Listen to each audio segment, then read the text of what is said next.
إن الله وملائكته يصلون على النبي يا أيها الذين آمنوا صلوا عليه وسلموا تسليما.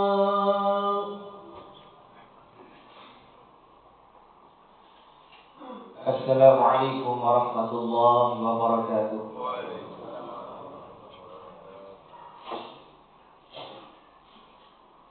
الله أكبر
Alhamdulillahilladzi arsala rasulahu bil huda wa dinil haqq liyuzhirahu 'alad dini kullihi walau karihal musyrikun.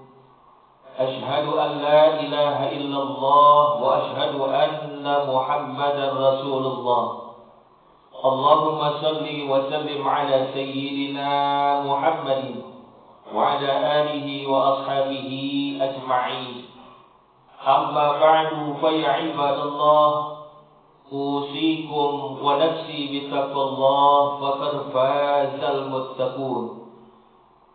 Qala Allah ta'ala fi kitabil karim, ya ayyuhalladzina amanu taqullaha haqqa tuqatih wa la tamutunna illa wa antum muslimun. Ma'asyiral hadirin jamaah Jumat rahimakumullah, diberikan kesempatan untuk hadir di majelis yang mulia ini adalah sebuah kurnia yang wajib kita syukuri bersama. Setidaknya nikmat iman dan kesehatan sekaligus kita rempuh pada Jumat siang ini. Karena tidak sedikit saudara kita yang gagal menerima keduanya sekaligus. Ada yang memiliki hasrat dan keinginan kuat untuk berangkat ke masjid, tapi ternyata terhalang dengan kesehatannya. Demikian juga kaum muslimin diberikan kesehatan namun tanpa keimanan, sehingga tidak berkenan menghadiri panggilan sholat Jumat berjamaah ini. Oleh sebab itu hadirin rahimakumullah, marilah dua nikmat tersebut kita syukuri dengan mengucapkan alhamdulillahi rabbil alamin, dan sekaligus kita meningkatkan takwa kepada Allah Subhanahu wa taala, yakni menjalankan semua perintah-perintah Allah dan menjauhi segala larangan-larangan Allah. Semoga dengan bekal takwa kita kepada Allah, Allah selamatkan kehidupan kita di dunia wal akhirah. Amin ya rabbal alamin. Ma'asyiral hadirin jamaah Jumat rahimakumullah. Allah Subhanahu wa taala berfirman dalam Quran surah Az-Zumar ayat 53. Qul ya ibadiyalladzina asrafu ala anfusihim la taqnatu min rahmatillah innallaha yaghfiruz dzunuba jami'an innahu huwal ghafurur rahim. Yang artinya adalah, katakanlah hai hamba-hambaku yang melampaui batas terhadap diri mereka sendiri, janganlah kamu berputus asa dari rahmat Allah. Sesungguhnya Allah mengampuni dosa-dosa semuanya. Sesungguhnya Dialah yang Maha Pengampun lagi Maha Penyayang.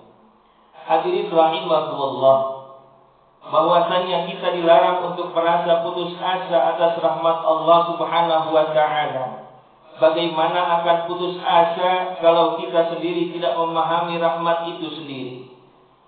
Oleh karena itulah tema khutbah kali ini akan lebih banyak membicarakan hal tersebut dengan sebuah kisah yang berdasarkan pada hadis Rasulullah sallallahu alaihi wasallam yang diceritakan malaikat Jibril alaihi salam. Sungguh dahulu pernah ada seorang hamba abid yang tinggal seorang diri di sebuah gunung paling tinggi di dunia. Begitu tingginya gunung itu sehingga Jibril alaihi salam sering melaluinya ketika hendak turun dari langit melaksanakan perintah Allah Subhanahu wa taala. Gunung itu tidak begitu luas, tetapi cukup lengkap persediaan bahan makanan dan buah-buahan, juga air terjun yang menyegarkan di dalamnya. Hal itu mempermudah si abid menjaga perutnya dari kekosongan dan memudahkannya berwudu sehingga selalu dalam keadaan suci. Di atas gunung yang sangat indah itu, abid hidup selama 500 tahun.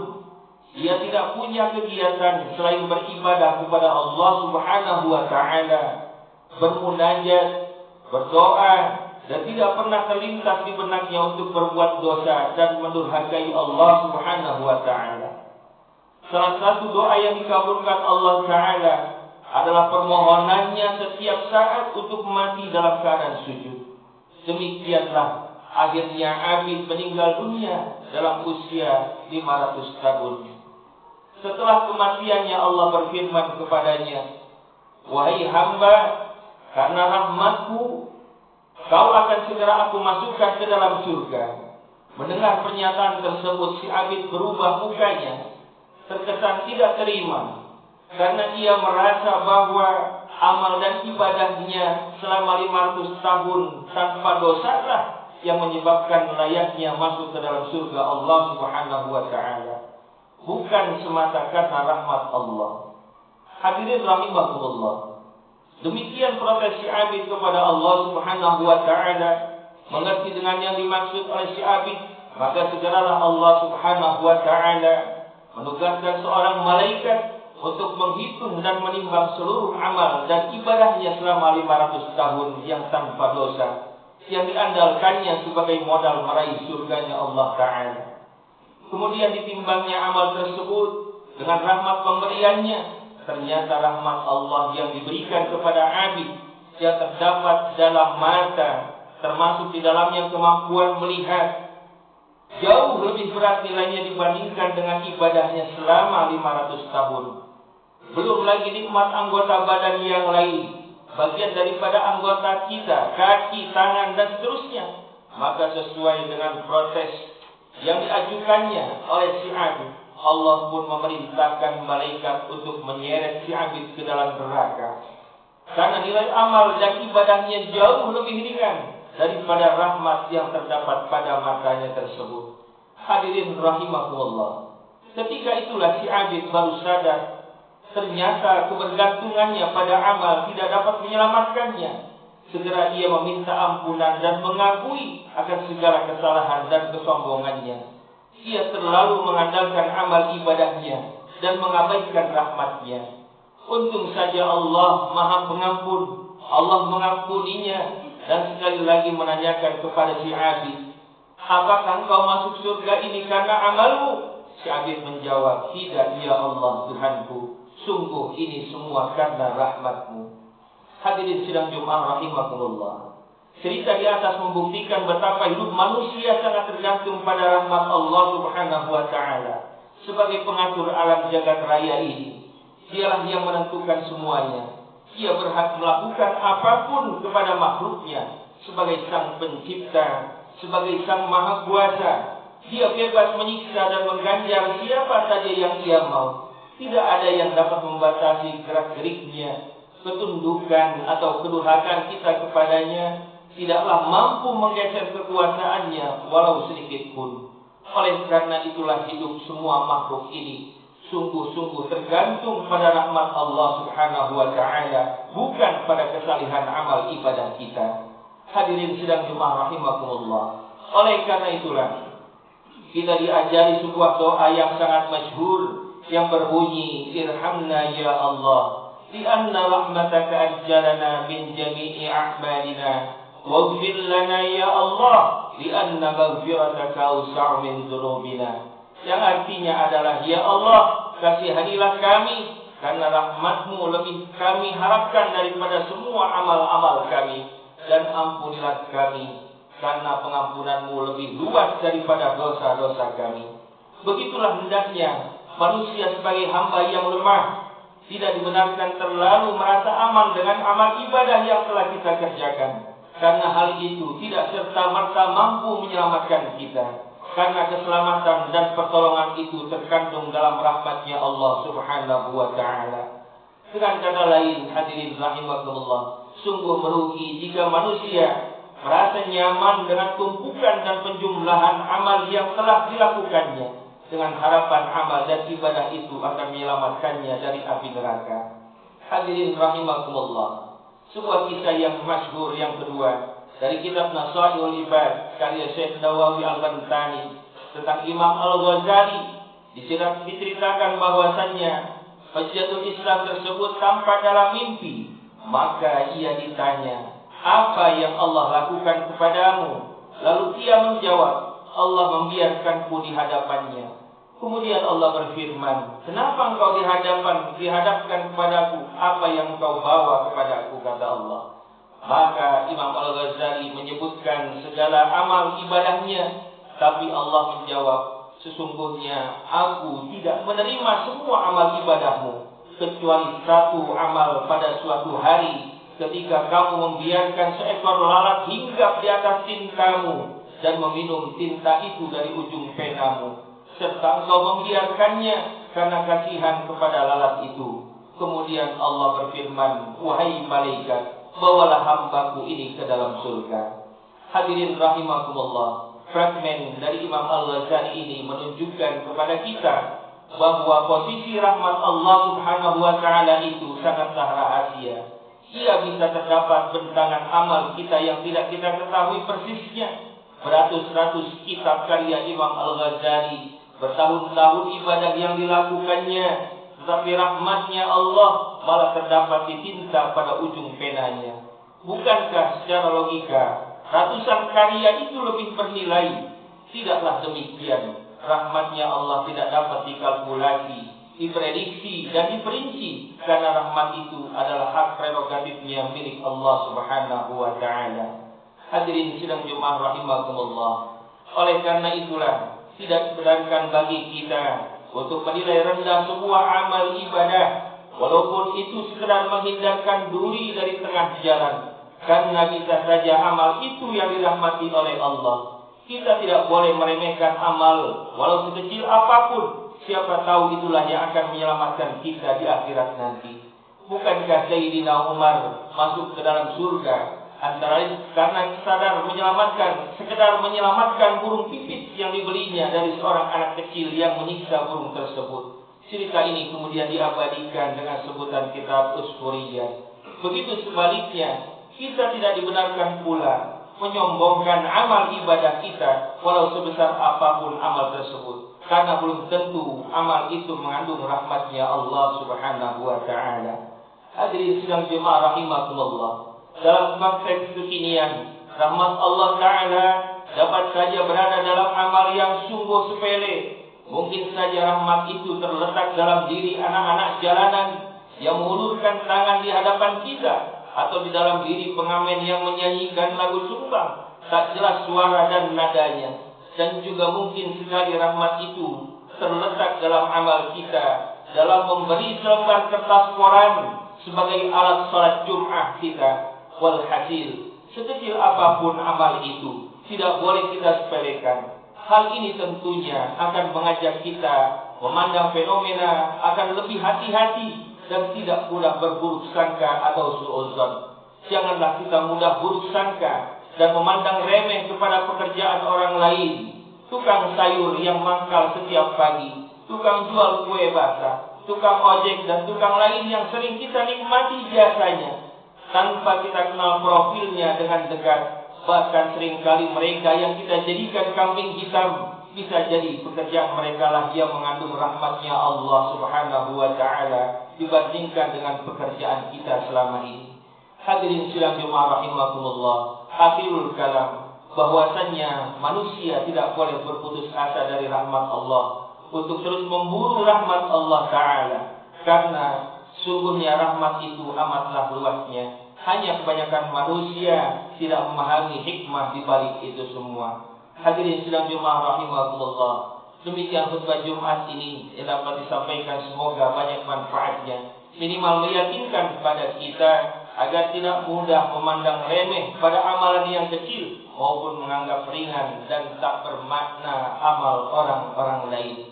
A'udzubillahi minasyaitonir rajim. Bismillahirrahmanirrahim. Wal 'asr innal insana lafi khusr illa alladziina aamanu wa 'amilus shalihati wa tawassaw bil haqqi wa tawassaw bis sabr. Barakallahu li wa lakum fil Qur'anil 'azim wa nafa'ani wa iyyakum bima fihi minal ayati wa dzikril hakim. Wa taqabbal minni wa minkum tilawatahu innahu huwas samiul 'alim. Aqulu qawli hadza wa astaghfirullahal 'azim li wa lakum wa lisairil muslimina wal muslimat wal mu'minina wal mu'minat fastaghfiruhu innahu huwal ghafurur rahim. Allahumma shalli wa sallim ala sayyidina wa habibina wa syafi'ina wa zuhrina wa maulana Muhammad wa ala alihi wa sahbihi ajma'in. Walhamdulillahi rabbil alamin.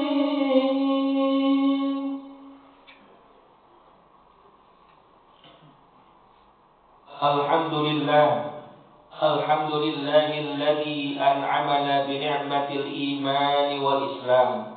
Wassalatu wassalamu ala sayyidina Muhammadin khairil anam wa ala alihi wa ashabihi al-kiram.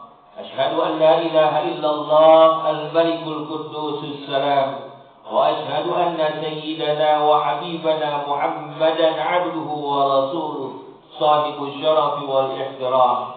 Allahumma salli wa sallim ala sayyidina Muhammadin wa ala alihi wa sahbihi ajma'in.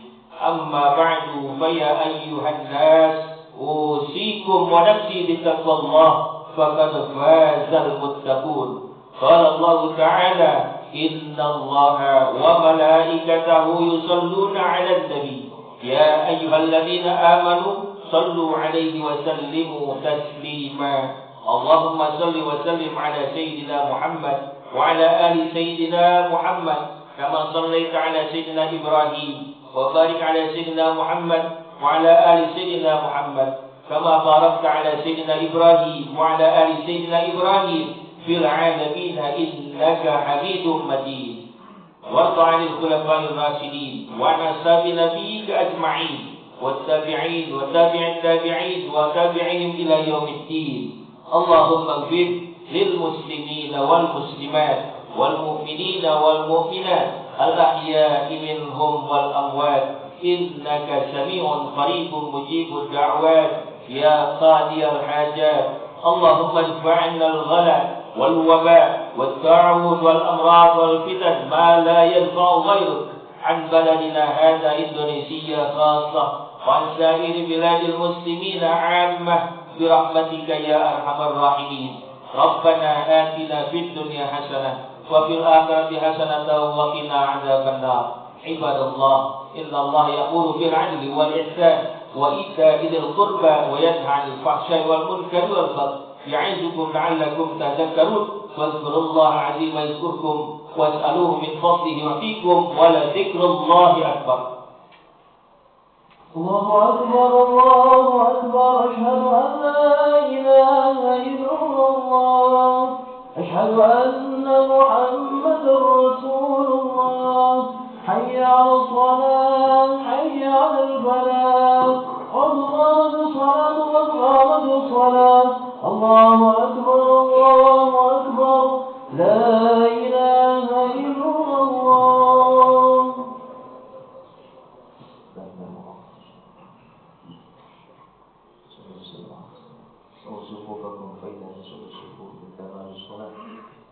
Tuliskan data pada sholat untuk sempurna sholat. Alhamdulillah insyaallah.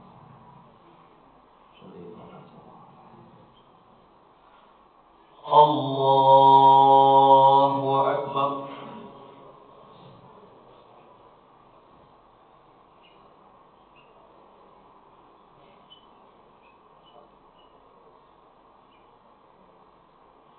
Bismillahirrahmanirrahim. Alhamdulillahi Rabbil Alamin. Ar-Rahmanir Rahim. Maliki Yawmiddin. Iyyaka na'budu wa iyyaka nasta'in. Ihdinas siratal mustaqim. Siratal ladzina an'amta 'alaihim غير المغضوب عليهم ولا الضالين.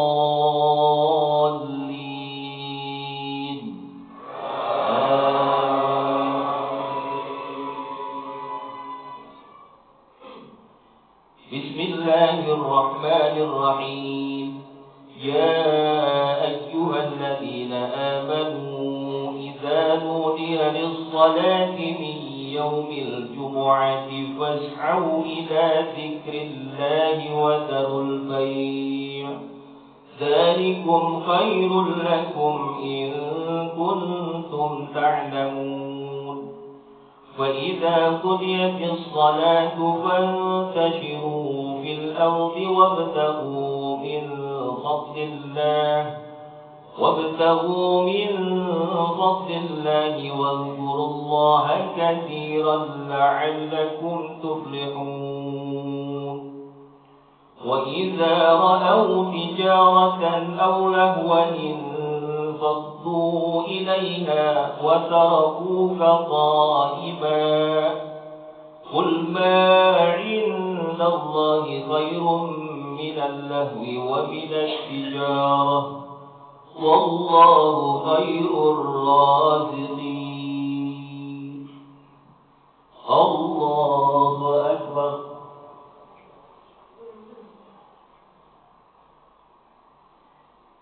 سمع الله لمن حمده. الله أكبر. الله أكبر.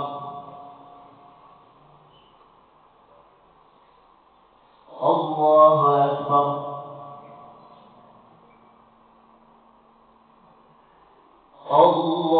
الله أكبر. بسم الله الرحمن الرحيم. الحمد لله رب العالمين. الرحمن الرحيم.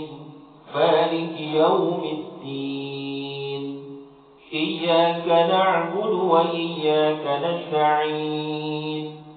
اهدنا الصراط المستقيم صراط الذين أنعمت عليهم غير المغضوب عليهم ولا الضالين.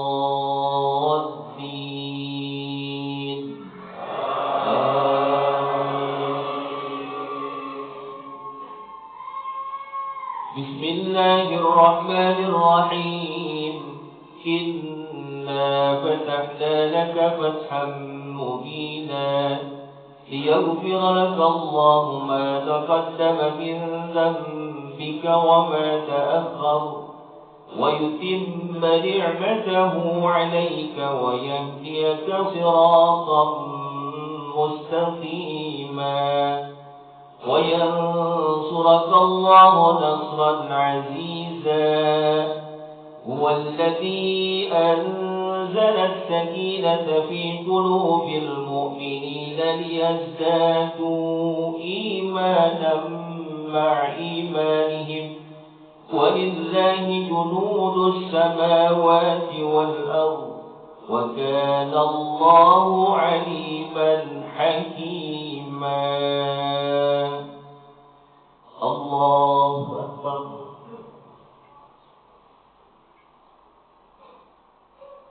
سمع الله لمن حمده. الله أكبر. الله أكبر. الله أكبر.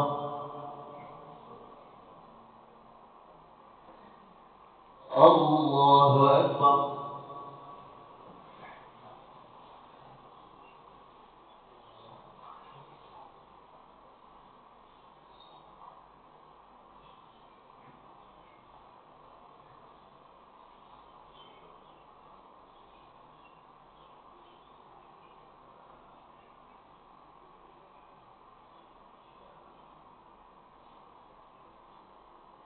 السلام عليكم ورحمة الله. السلام عليكم ورحمة الله. أستغفر الله العظيم. أستغفر الله العظيم. أستغفر الله العظيم الذي لا إله إلا هو الحي القيوم وأتوب إليه من جميع المعاصي والذنوب. لا حول ولا قوة إلا بالله العلي العظيم. لا إله إلا الله وحده لا شريك له له الملك وله الحمد يحيي ويميت وهو على كل شيء قدير. لا إله إلا الله وحده لا شريك له له الملك وله الحمد يحيي ويميت وهو على كل شيء قدير. لا إله إلا الله وحده لا شريك له له الملك وله الحمد يحيي ويميت وهو على كل شيء قدير. اللهم أنت السلام ومنك السلام وإليك يعود السلام. فحينا ربنا بالسلام وأرضنا الجنة دار السلام. تبارك ربنا وتعاليك يا ذا الجلال والإكرام. الفاتحة على هذه النية وعلى كل نية صالحة وإلى حضرة النبي المصطفى رسول الله صلى الله عليه وسلم. الفاتحة. أعوذ بالله من الشيطان الرجيم. بسم الله الرحمن الرحيم. الحمد لله رب العالمين الرحمن الرحيم مالك يوم الدين. إياك نعبد وإياك نستعين اهدنا الصراط المستقيم صراط الذين أنعمت عليهم غير المغضوب عليهم ولا الضالين. استغفر الله العظيم. استغفر الله العظيم. استغفر الله العظيم. لك الحمد يا مولانا المعبود. اللهم صل وسلم على سيدنا محمد في الأولين والآخرين وسلم رضي الله تبارك وتعالى عن أصحاب رسول الله أجمعين. بسم الله الرحمن الرحيم. الحمد لله رب العالمين حمدا يوافي نعمه ويكافئ مزيدا. يا ربنا لك الحمد كما ينبغي لجلال وجهك الكريم ولعظيم سلطانك. اللهم صل وسلم على سيدنا محمد وعلى آل سيدنا محمد. اللهم صل على سيدنا محمد صلاة تملأ خزائن الله نورا وتكون لنا وللمؤمنين فرجا وفرحا وسرورا وعلى آله وصحبه وسلم تسليما كثيرا اللهم اغفر ذنوبنا وفرج همومنا واشف همومنا واستر عيوبنا واصلح ذات بيننا واهدنا سبل السلام واخرجنا من الظلمات إلى النور واختم لنا بالحسنى بخير ولطف وعافية اللهم نور قلوبنا بنور هدايتك وبطاعتك اللهم إنا نسألك رضاك والجنة ونعوذ بك من سخطك والنار اللهم يا غني يا حميد يا مغني يا معين يا رحيم يا ودود أغننا بحلالك عن حرامك واغننا بفضلك عمن سواك ربنا اغفر لنا ذنوبنا ولوالدينا وارحمنا وارحمهم كما ربونا صغارا ولجميع المسلمين والمسلمات والمؤمنين والمؤمنات الأحياء منهم والأموات ربنا هب لنا من أزواجنا وذرياتنا قرة أعين واجعلنا للمتقين إماما ربنا تقبل منا إنك أنت السميع العليم وتب علينا إنك أنت التواب الرحيم ربنا آتنا في الدنيا حسنة وفي الآخرة حسنة وقنا عذاب النار وصلى الله على سيدنا محمد وعلى آله وصحبه وسلم بفضل سبحان ربك رب العزة عما يصفون وسلام